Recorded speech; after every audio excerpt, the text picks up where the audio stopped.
नमस्ते शिक्षक साथियों एवं प्रिय विद्यार्थियों, आप सभी का स्वागत है मेरे इस YouTube चैनल में। साथियों, आज हम कक्षा 5वीं के पाठ 1 भाषा भारती के पुष्प की अभिलाषा को सचित्र समझेंगे और इनके प्रश्नोत्तर भी आप सरल शब्दों में अच्छे से समझेंगे। आपको मज़ा आएगा। वीडियो के अंत तक बने रहिएगा और यदि इस चैनल पर आप नए हैं तो प्लीज़ चैनल को सब्सक्राइब ज़रूर कर लीजिए। तो आप यहाँ देख सकते हैं, पुष्प की अभिलाषा कविता को पूरा पढ़िए एवं चित्रों के माध्यम से शब्दार्थ समझिए। तो हम ये पहले गीत गाते हैं। चाह नहीं मैं सुरबाला के गहनों में गुथा जाऊं, चाह नहीं मैं सुरबाला के गहनों में गुथा जाऊं, चाह नहीं प्रेमी माला में बिंद प्यारी को ललचाऊं, चाह नहीं प्रेमी माला में बिंद प्यारी को ललचाऊं, चाह नहीं सम्राटों के शव पर हे हरि डाला जाऊं, चाह नहीं सम्राटों के शव पर हे हरि डाला जाऊं, चाह नहीं देवों के सिर पर चढ़ूं भाग्य पर इठलाऊं, चाह नहीं देवों के सिर पर चढ़ूं भाग्य पर इठलाऊं, मुझे तोड़ लेना वनमाली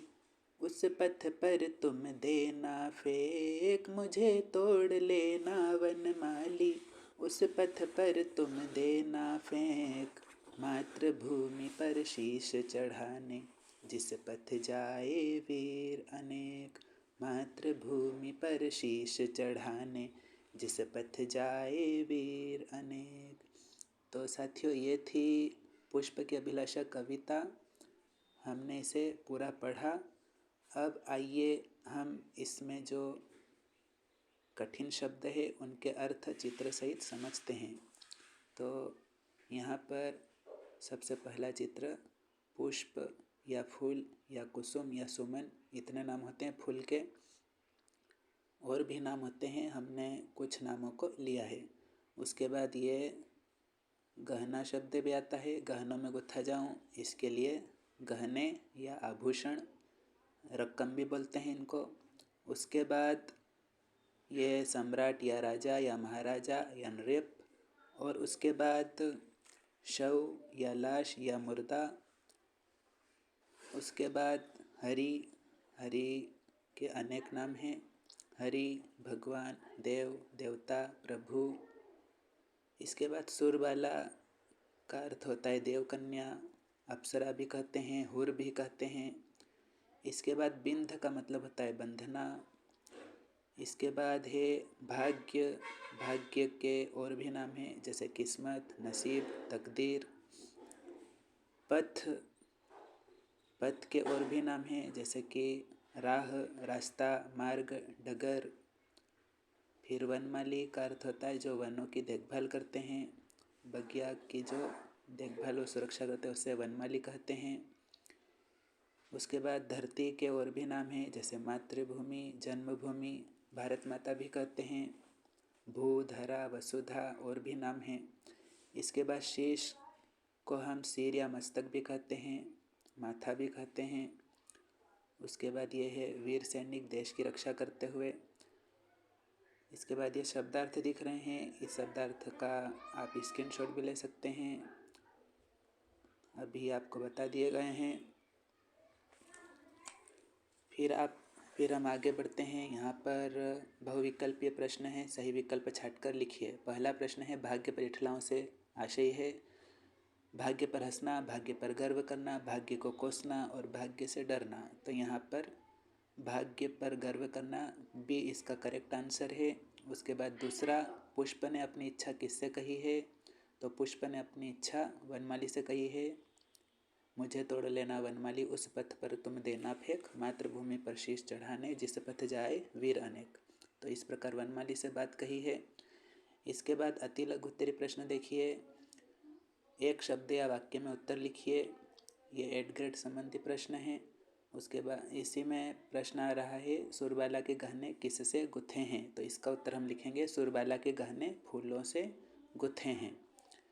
इसके बाद ये फूलों को थोड़ा अलग लिखना है, साथ में लिखा गया है, सॉरी।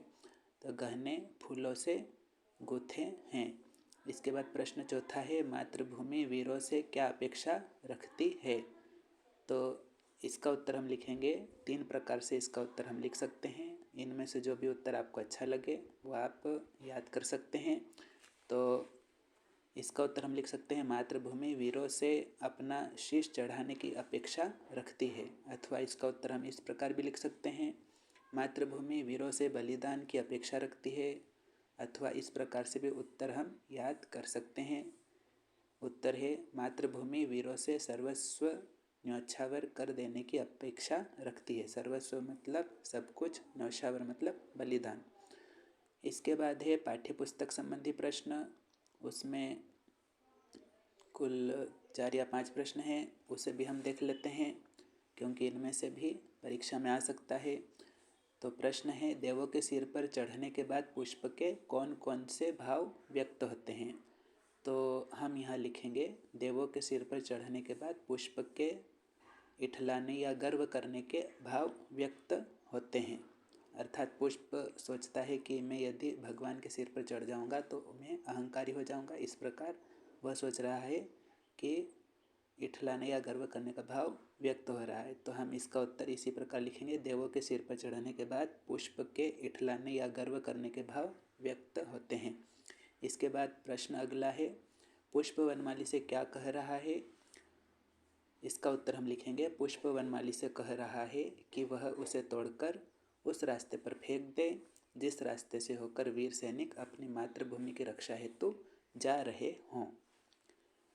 फिर अगला प्रश्न हम देखते हैं, पुष्प अपनी राष्ट्रीय भावना किस प्रकार व्यक्त करना चाहता है? ये प्रश्न भी कभी कम नंबर का आता है, कभी ज़्यादा नंबर का आता है। तो इसे हम अलग अलग प्रकार से भी याद कर सकते हैं। तो यहाँ पर मैंने 3 उत्तर दिए हैं, इनमें से जो भी उत्तर आपको अच्छा लगे वो आप याद कर सकते हैं। तो यहाँ पर पहला उत्तर देखिए, पुष्प अपनी राष्ट्रीय भावना राष्ट्र सेवा या देश सेवा के माध्यम से व्यक्त करना चाहता है।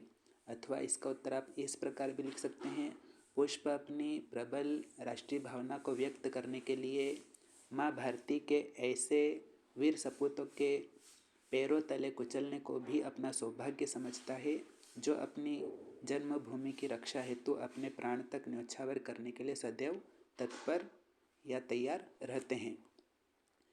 अथवा इसका उत्तर हम इस प्रकार भी लिख सकते हैं, एक उत्तर हमने पहले भी याद किया था, उसी को इसमें मिलाकर हम लिख सकते हैं। उत्तर इस प्रकार है, पुष्प वनमाली से कह रहा है कि वह उसे तोड़कर उस रास्ते पर फेंक दे जिस रास्ते से होकर वीर सैनिक अपनी मातृभूमि की रक्षा हेतु जा रहे हों। इस प्रकार पुष्प अपनी राष्ट्रीय भावना राष्ट्र सेवा या देश सेवा के माध्यम से व्यक्त करना चाहता है। इसके बाद अगला प्रश्न देखिए, पुष्प ने कहाँ कहाँ नहीं चढ़ने की इच्छा व्यक्त की है? तो इसका उत्तर हम इस प्रकार से लिख सकते हैं, बिंदुवार भी लिख सकते हैं, चाहो तो कामा लगाकर भी लिख सकते हैं। पुष्प ने कहाँ कहाँ नहीं चढ़ने की इच्छा व्यक्त की है? तो इसका उत्तर हम लिखेंगे, सुरबाला के गहनों में, प्रेमी माला में, सम्राटों के शव पर और देवों के सिर पर। यहाँ पर पुष्प ने नहीं चढ़ने की इच्छा व्यक्त की है। इसके बाद अगला प्रश्न देखते हैं, पुष्प की अभिलाषा कविता के कवि का नाम क्या है? तो इसके कवि है श्री माखनलाल चतुर्वेदी। तो इसका उत्तर हम इस प्रकार से लिखेंगे, पुष्प की अभिलाषा कविता के कवि का नाम श्री माखनलाल चतुर्वेदी है।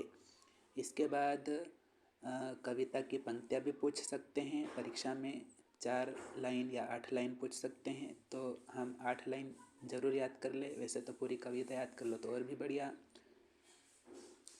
और यहाँ पर हम 8 पंक्तियाँ देखते हैं, चाह नहीं मैं सुरबाला के गहनों में गुथा जाऊँ, चाह नहीं प्रेमी माला में बिंद प्यारी को ललचाऊँ, चाह नहीं सम्राटों के शव पर हे हरि डाला जाऊँ, चाह नहीं देवों के सिर पर चढ़ूँ भाग्य पर इठलाऊँ। तो ये 8 पंक्ति आपको ज़रूर याद कर लेना है। इसके बाद हम आते हैं वाक्यों में प्रयोग पर। वाक्यों में प्रयोग का अर्थ होता है जो भी शब्द दे रखा हो वह उस वाक्य में आना चाहिए। तो यहाँ पर अर्थ नहीं पूछा गया है पाठ में, इसलिए हम सीधे वाक्यों में प्रयोग करेंगे। तो यहाँ पर सुरबाला का वाक्य में प्रयोग होगा, पुष्प सुरबाला के गहनों में गुथना नहीं चाहता, गहनों में करेंगे। उसके बाद सम्राट, सम्राट में लिखेंगे हम वाक्य में प्रयोग, पुष्प सम्राटों के शव पर नहीं चढ़ना चाहता। इसके बाद हम भाग्य, भाग्य का लिखेंगे, वाक्य में प्रयोग लिखेंगे, हमें भाग्य भरोसे नहीं बैठना चाहिए। मातृभूमि का लिखेंगे हम वाक्य में प्रयोग, मेरी मातृभूमि भारत है। गुथना में हम लिखेंगे वाक्य में प्रयोग, पुष्प सुरबाला के गहनों में गुथना नहीं चाहता। इसमें दो एक जैसे हो जाएंगे, गुथना शब्द भी आ गया इसमें और सुरबाला शब्द भी आ गया। इसके बाद शव, पुष्प सम्राटों के शव पर चढ़ना नहीं चाहता, तो ये भी दो बार आ गए हैं। इसमें भी शव भी आ रहा है शब्द और पुष्प सम्राट भी आ रहा है, तो हम दोनों में इस वाक्य का प्रयोग कर सकते हैं। इसके बाद पर्यायवाची शब्द देखिए, पानी को हम क्या कहेंगे, जल और नीर कहेंगे, और भी नाम होते हैं। यहाँ पर हमें 2 या 3 पर्यायवाची शब्द बताना है, तो पानी का लिखेंगे जल या नीर।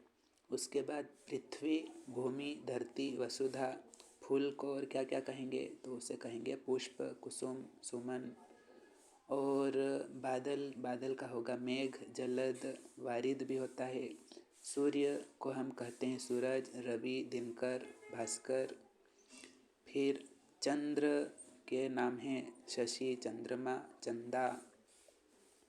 ये है माखनलाल चतुर्वेदी, जिन्होंने इस कविता को लिखा था, और इनका जन्म और मृत्यु का वर्ष यहाँ पर लिखा है। आशा है कि आपको ये पाठ अच्छा लगा होगा और इससे संबंधित जानकारी भी अच्छी लगी होगी। चैनल को सब्सक्राइब जरूर कर लीजिए और बेल आइकन भी प्रेस कर दीजिए, ताकि समय समय पर मेरे द्वारा बनाए गए वीडियो के नोटिफिकेशन आपको मिलते रहे। जय हिंद, जय भारत।